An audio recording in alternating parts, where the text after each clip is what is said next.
সবথেকে সুন্দর নির্বাচন হবে এমন কথা যখন আপনারা বলেন, তখন আপনাদের মুখে আমাদের থুতু মারতে ইচ্ছে হয়। অবশেষে হাদি ইস্যুতে বিস্ফোরক মোর ষড়যন্ত্র, আতঙ্ক ও রাজনীতির গোপন নীলনকশা। চলুন জেনে নেই রাজনীতির লাইভ টক শো। আজকের বাংলাদেশ এমন এক সন্ধিক্ষণে দাঁড়িয়ে যেখানে রাজনীতি আর ষড়যন্ত্রের সীমারেখা দিন দিন ঝাপসা হয়ে যাচ্ছে। একদিকে ওসমান হাদিকে ঘিরে ভয়ঙ্কর অভিযোগ, অন্যদিকে লাইভ টক শোতে সাংবাদিকদের বিস্ফোরক বক্তব্য, আর তার মধ্যেই উঠে এসেছে নতুন কু এর আশঙ্কা, গোপন রাজনৈতিক সমঝোতা এবং ক্ষমতার নেপথ্য যুদ্ধ। আজকের এই লাইভ আলোচনায় আমরা জানব আসলে কি ঘটছে দেশের রাজনীতির অন্দরমহলে। সম্প্রতি সামাজিক যোগাযোগ মাধ্যম ও বিভিন্ন লাইভ টক শোতে উঠে এসেছে ওসমান হাদিকে কেন্দ্র করে একটি হামলা ও ষড়যন্ত্রের দাবি। কিছু লাইভ আলোচনায় বলা হচ্ছে রাজনৈতিক পরিচয়ে আড়ালে ভয়ভীতি ও হামলার পরিকল্পনা ছিল।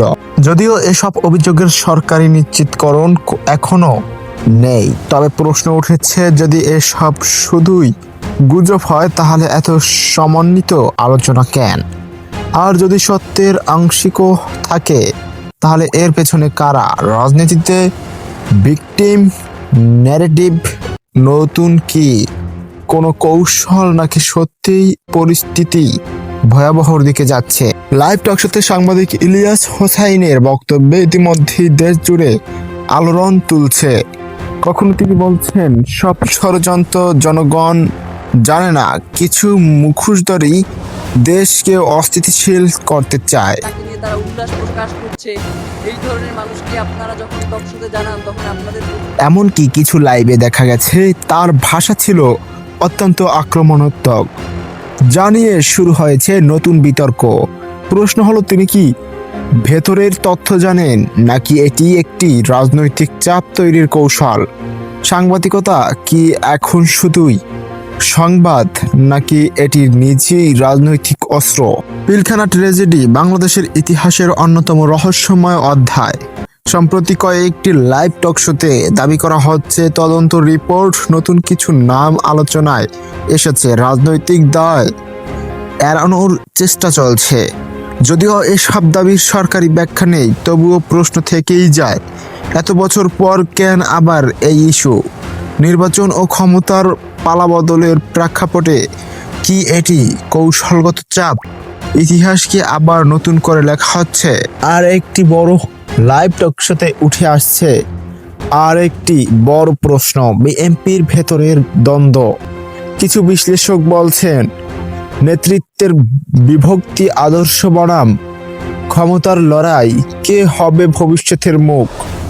এমনকি কেউ কেউ দাবি করছেন আওয়ামী লীগের চেয়েও বিএনপি এখন বেশি বিভ্রান্তি। কিন্তু সত্যি কি তাই, নাকি এটি রাজনৈতিক প্রতিপক্ষের তৈরি করা বয়ান? সবচেয়ে ভয়ঙ্কর প্রশ্ন, দেশ কি আর একটি অস্থিরতার দিকে যাচ্ছে? কিছু বিশ্লেষক ও ইউটিউবার বলছেন দ্রুত গণভোট ছাড়া পরিস্থিতি